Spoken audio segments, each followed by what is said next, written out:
네, 장관님. 네. 예, 송진호 변호사입니다. 네. 제 편의상 신문을 위해서 증인이라고 제가 호칭을 좀 하겠습니다.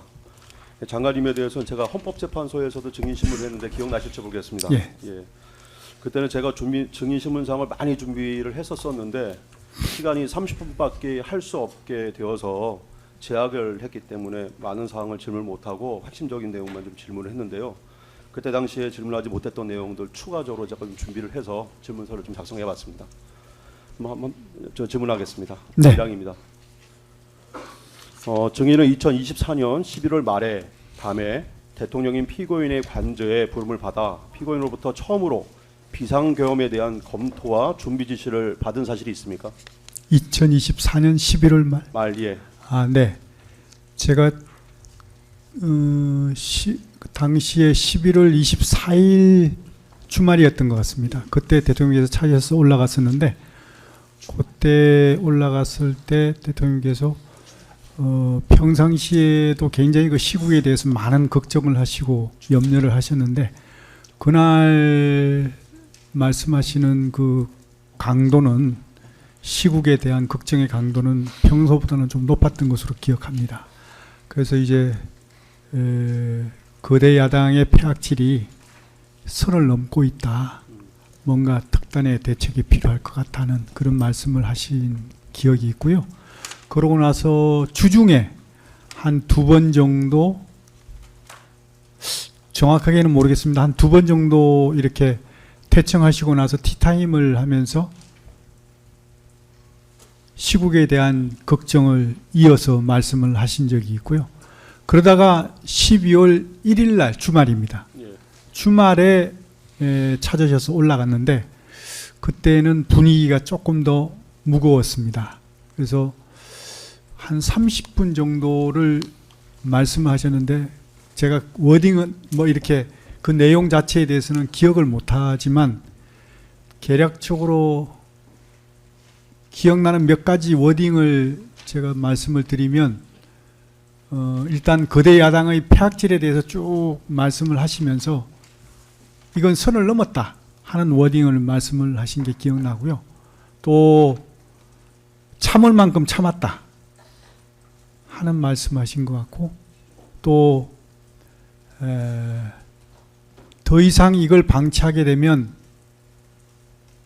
대한민국의 미래가 없다. 뭐 이런 표현을 하신 것 같고요. 또 나라가 망하는 걸 뻔히 보고도 내가 가만히 있을 수 없지 않느냐 이런 말씀도 기억이 나고 또 하나는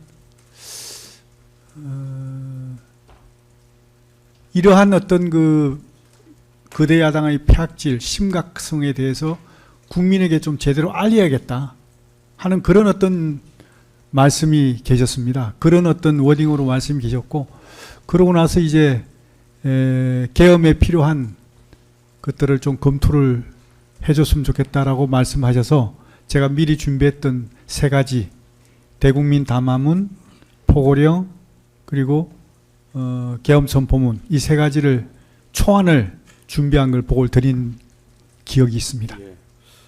혹시 그 11월 24일이라고 말씀을 하셨는데요. 네. 예.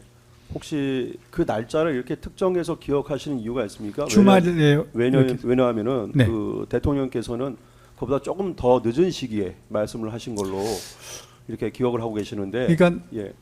어디다가 기준을 두느냐에 따라서 좀 차이는 있을 수 있습니다. 예. 제가 기억하기는 24일이 예. 조금 특이하게 느껴졌고요. 예. 그거 끝나고 나서 주중에도 한 2번 정도 티타임 하시면서 똑같은 말씀을 하셨거든요. 그런 유사한 시국에 대한 걱정을 해오셨고 비상계엄에 대한 것을 결정적으로 말씀하신 것은 제 기억에는 12월 1일 날 말씀하신 것으로 기억을 합니다. 알겠습니다. 아까 그 폐악질과 관련돼서 말씀을 하셨다고 하는데요. 국회의 폐악질. 당시 그 대통령은 민주당에서 추진하는 감사원장과 중앙지검 검사들에 대한 탄핵안을 언급하면서 해도 너무한다. 줄 탄핵과 입법 예산 봉쇄로 국정 마비를 시켜 헌정이 붕괴되고 나라가 위기에 빠졌으니 지금까지 인내할 만큼 인내했다. 이제 그냥 있을 수 없다. 이런 얘기를 했다는 겁니까? 하나하나 워딩은 제가 기억하지 못하지만 대충 그런 어떤 이 취지의 말씀이 계셨던 것으로 기억합니다. 예.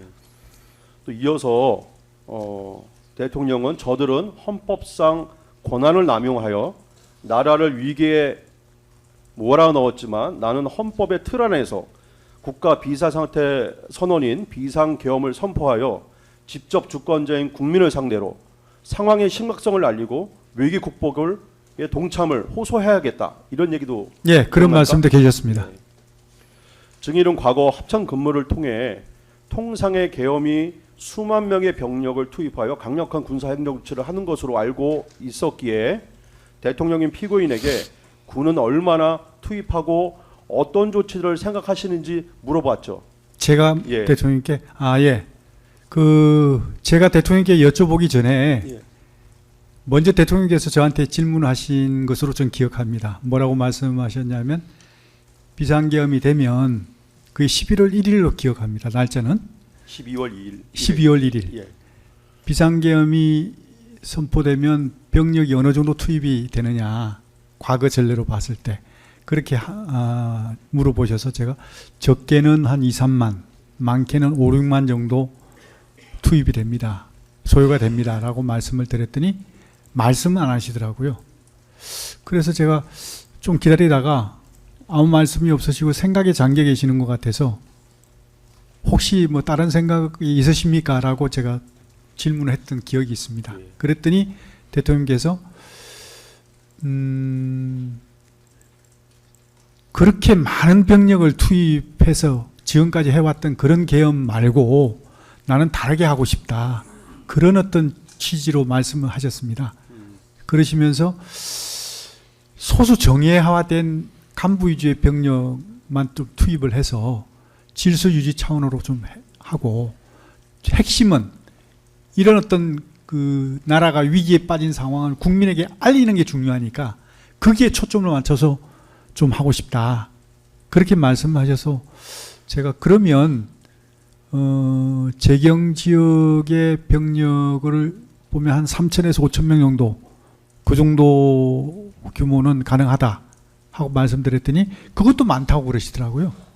그러시면서 정확히 기억은 안 나는데 하여튼 수백 명을 말씀하셔가지고 제가 그때 느낌이 아니 이게 그러면 무슨 계엄입니까? 라고 얘기를 했던 것 같습니다. 예. 그때. 그래서 이제 그런 상황에 있었던 것을 기억합니다.